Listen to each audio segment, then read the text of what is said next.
What's up, everybody? This is Ronald, and it is showtime. This Saturday, February 11th, at the Miracle Theater in Washington, D.C., is our live show. The theme is Love on Screen, and we'll have a night of comedy, storytelling, and discussions of love in all of its forms in television and film. Tickets are still available, but they're going to run out this week. So it's officially the last minute, which means it's time for you to grab your tickets before they're gone. The link to them and details about the night are available in our show notes. The 50% patron discount is still available for Patreon members. Once the tickets sell out, that discount goes with it.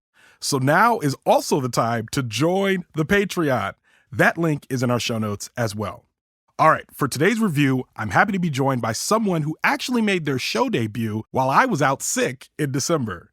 I'm so happy to have him back this week. Today's movie, Knock at the Cabin. I'm Ronald Young Jr., and I'm leaving the theater.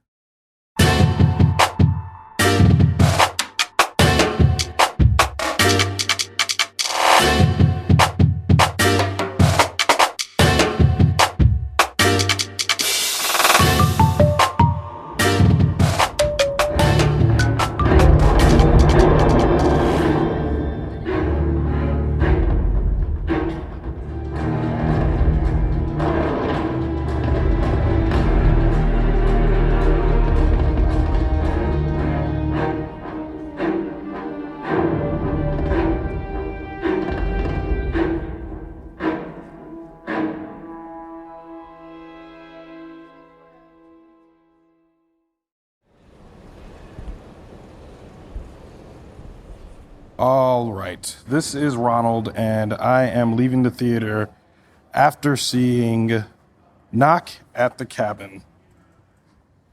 Knock at the Cabin, written by M. Night Shyamalan, Steve Desmond, and Michael Sherman, directed by M. Night Shyamalan, starring Dave Bautista, let's just stand over here, Jonathan Groff, Ben Aldridge, Nikki Amuka-Bird, Kristen, Quinn, and Rupert Grint. For a complete cast listing, check out the link in our show notes. I am not here by myself. I am here with Chioke I'anson. Chioke I'anson, the triumphant return of Mr. Avatar himself, Mr. Number One Fan, Mr. James Cameron, here with me to discuss Knock at the Cabin. Now, Knock at the Cabin is another M. Night Shyamalan joint in which a family is chosen at a cabin to make a decision in order to seemingly save the world, as directed by a band of people led by Dave Bautista. Chioke, what did you think of the movie? I think that I was mistaken about this movie. I thought I was going to see an M. Night Shyamalan movie, but in fact, I was seeing a movie directed by M. Night Shyamalan. And this mistake colored my viewing of the film. I was prepared to love it or hate it by the end. But by the end of the film, I found myself putting it, my rating firmly in the medium category. You ever hear that one, maybe it was a This American Life episode about how, like, that movie, The Truth About Cats and Dogs, is a fully medium movie? Yes. This was a fully medium movie. You know what? Now that you're saying that, you've kind of congealed some ideas in my head, because walking out of the theater, I know the audience did not like this movie. You could tell from the titter, there was barely any reaction to all of that. As the movie went on, you were absolutely right. It was not an M. Night Shyamalan movie. It didn't even feel much like a thriller at times. It just felt like I'm just watching things happen on the screen. And I think the movie itself thought it was doing a better job of thinking deeper thoughts than it actually was. And when I got to the end, I think you're absolutely right. I think it was mid. For me, it was sub-mid. It was mid, but it was sub-mid. It wasn't like, I don't think it's quite trash, but it's like, it's definitely was not my favorite. Yeah, I mean, it's not trash because to me it was very competently directed. I thought that the acting was good. The acting was good. The use of claustrophobic camera angles was good. Yes. The isolated setting. I thought that all of the elements were there. I didn't dislike the dialogue. It just happens to be the case that the story was missing the thing that it needed, and it tried to give it to us in like little sprinkles. Yeah. And I was like, yo, we're going to need a bigger sprinkle. Yeah. Yo, we're going to need a bigger sprinkle if we're going to get out of this movie okay. Yeah. And so because the film seemed to generally be lacking the meaning that I thought it needed, I was like, well, surely what's going to happen is that there's going to be like a Shyamalan-like kind of twist at the end. Yeah. And then, I'm either going to be upset by it or think that it's genius. Yeah. And then that didn't happen. Yeah. And then I was left wondering why we made this film. Okay, and I feel the same. I think while watching that, I remember the same thing. I remember thinking, okay, I'm assuming that the twist is coming, but I'm like, but it's Shyamalan. He doesn't necessarily like want to be a one-trick pony anymore. As evidence from his most recent body of work, he's in on the joke now. He understands like what people say when they say it's just Shyamalanian or that it's going to be just a twist coming and all of that. And I hate to say it, but I think this movie needed a twist. Because when I got to the end, I'm like, if you're going to slow burn, here's the thing. I've watched a couple of mysteries lately. I watched Banshees of Inisherin, which felt like a mystery in a lot of ways. I watched Glass Onion, which was a straight up mystery. Definitely a mystery, yeah. And draws you in, they draw you in and they make you think and they want to say, what did I miss? I even watched recently Missing, another mystery movie where they're watching it unfold as it goes. This one I'm watching it unfold, and little did we know it actually unfolded in the first 15 minutes of the movie. Yeah. And we're just watching, and if I'm being honest with y'all, it's going to feel like a spoiler when I say it because there is no twist, but it unfolds in the trailer. And you've seen it. Like you're watching it. Correct. That's it. And I think you're right. It needed more. Go ahead. I mean, it's not okay. Like it's not okay that this is how the movie went down. Yeah.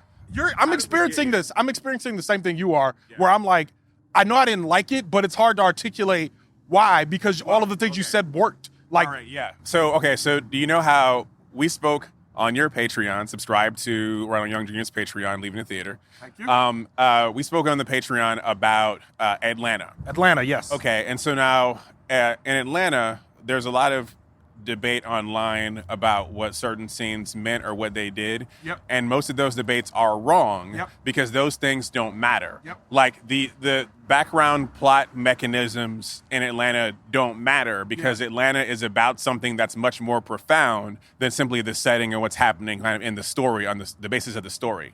And so then, so this is a film where I was like, okay, well, surely there's going to be a kind of unfolding revelation at the end because the stuff that they're doing currently matters in a flat way. Yeah. And so I couldn't see myself getting to the end of the film and thinking to myself, oh, well, actually, whatever's happening at the end doesn't matter. The mechanisms don't matter because what I'm seeing is so profound and meaningful. Yes. Yeah. Okay. Let's stop right there. That's exactly my issue with this movie. Here's I think even better comparison. Have you watched The Leftovers on HBO? Yes. I think The Leftovers is a show where or even Lost in some cases. Lost is the worst example, but Leftover, it's both by Damon Lindelof, but Leftovers is a show that you're watching it and things are happening and you're like, whoa, I'm going on this journey. And when you get to the end, it is a little bit nihilistic in the way that it ends, but it really, you're right, it doesn't matter because the journey was so profound that when you get to the end, you're just like, you know what? Or another one, The Watchmen, another one by Damon Lindelof. Damon Lindelof does what they were trying to do here better, but you're right, if the actions of the movie have no kind of, if there's no heft behind them, if they have no like sense of, if there's no gravitas to them, or if it doesn't mean anything, you can't then get to the end and try to tell me something profound when I'm just like, I didn't believe you the whole time. Yeah. Why would I believe you now? Yeah. It doesn't matter. And then the central tension, the dilemma, it requires like a family or at least one member of the family to kind of attach it or associate it with like let's say a wider matter of identity politics. Yeah. And so I was like, okay, I guess that they're gonna lean all the way into that, and then they didn't. Yeah. And then I was just all the way confused. Yeah. That's all that happened. I Yeah. mean, like I was truly kind of sitting there like, well, where is the thing that's going to make this matter? Because even if we're in like if we're the cause of a wider existential threat, it doesn't matter because the metaphor has to be there to sustain the choices that people make. Yeah. And so then in a weird way, the absence of the metaphor made the existential issues mundane. Yes. Not only that, and you know what? To put it in Nick Hill terms, I think the stakes honestly were not there. And it's funny because they try to emphasize it like 7 billion people are going to die. And I was like, yeah, I don't care about none of those people. I was like, you've done, as a movie watcher, you've done nothing to actually make me think that I should care about any of these people. Even when you show people dying, I'm just like, that could be anybody. I don't care. Like, why does this matter to me at all as a movie watcher? So if that's going to be the stakes of your movie, if those aren't the stakes that I don't care about that, what I do care about is these 3 people in the house. And to be honest with you, you did give me a lot to make me care about them in certain ways. And I really see some of those portions. But again, like for me, there was parts where I'm like, I'm really, it doesn't feel like that hard of a decision for me until the very end when it becomes forced to be a hard decision because 2 people are opposed as it turns into at the very end. So I'm just like, I think that wasn't enough. That wasn't enough for you to make it a movie that makes me like worth thinking about any of that. With all of that being said, what do you rate this movie of 5 stars? I would probably give it 2 stars. And it's weird because, like I said, the movie was tense for a good portion of it. You're like, okay, well, I feel the weight of this dilemma, so it's got that going for it. But then it essentially evaporates, and that evaporation retroactively erases the tension of the film. So 2 stars. I give it 2.5. I will never watch this movie again. I wouldn't recommend it to anybody either. However, the acting was very good. I found myself looking at the lead actors, not Dave Bautista, but Jonathan Groff and Ben Aldridge, and I thought they both did a fantastic job. I really enjoyed watching them. I thought they played well together, and I just believed both of them. However, I just didn't believe the premise of the movie, and I don't think it was profound enough to deserve anything honestly barely above a 2. The 0.5 is going to their acting, if I'm being honest, because I agree with you. Most of your conclusions when it comes to it, it's like, this is a 2 or 5 star movie. I didn't like it, and I won't watch it again.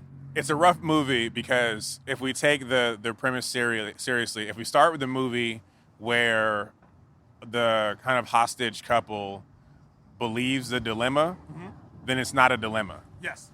And if we start the movie where the hostage couple doesn't believe, and then they do, and they're right, then we've wasted our time. Yeah.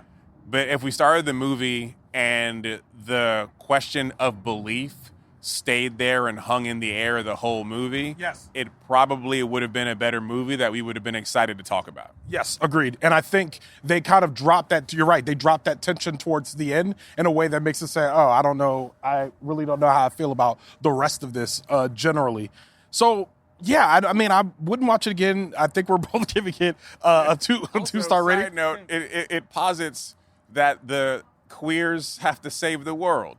Yeah. And haven't we put enough on our community?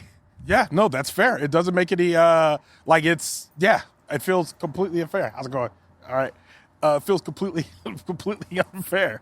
I will say the one thing other is there's a hate crime aspect to this that is mentioned that is a complete red herring. Yeah, that's what I'm saying. That's the sprinkle, right? Yeah. So it does that, and it kind of, it does, to be fair, it does the job of a red herring. Yeah.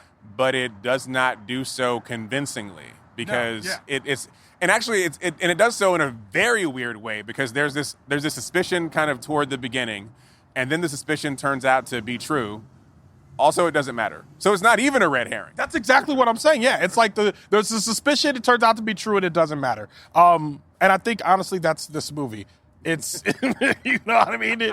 It's a movie that we thought was going to be good, but it wasn't, and it doesn't matter. Yeah. So I think that's where it is. Chioke, before I let you go, let me ask you one question. Okay. Do you have plans this Saturday, February 11th? No, I'm not doing anything, actually. Okay. I mean, like anything, you like Maybe it's before Valentine's Day. It's February 11th. So. Oh, you know what? I just remembered. I'm going to see the Leaving the Theater live show up in D.C. Oh my goodness, I hear it's going to be a storytelling evening in which Ronald Young Jr. and a cast of D.C. talented people are going to tell tales about their favorite love scenes in movies. I'm so excited about this. Okay, it doesn't sound convincing, but I'm glad you're coming. I'm glad you're coming. I really appreciate that. And per usual, yeah, it'll be good to have you there. So again, it's not too late to get tickets. They're available in the show notes, February 11th, Miracle Theater. It's going to be a lot of fun. And with that, Leaving the Theater is a production of Oh, It's Big Ron Studios. Thomas Tyra of Bias Studios mixes the show. Thank you, Tom. Show art from Heather Wilder. Theme music by the mysterious Breakmaster Cylinder. For more information about Knock at the Cabin or Chioke I'anson, check out our show notes. You can follow me on Twitter, Instagram, or TikTok at OhitsBigRon. That's at OhitsBigRon. You can find out more about this show and other Oh, It's Big Ron Studios shows by following us on Instagram at OhitsBigRon Studios and on Twitter at OhitsBigRonStew. That's STEW. Leaving the Theater will be back soon. Thanks for listening. And thanks for being with me, Chioke. This movie was not worth driving 2 hours for.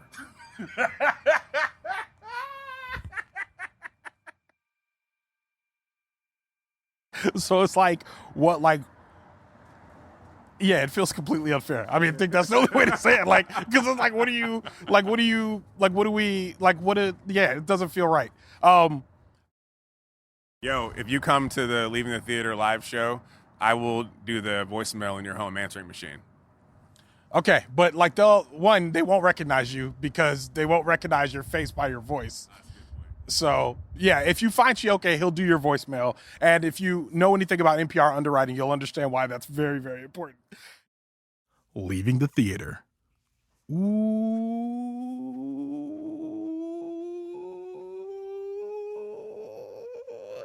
It felt good. All right.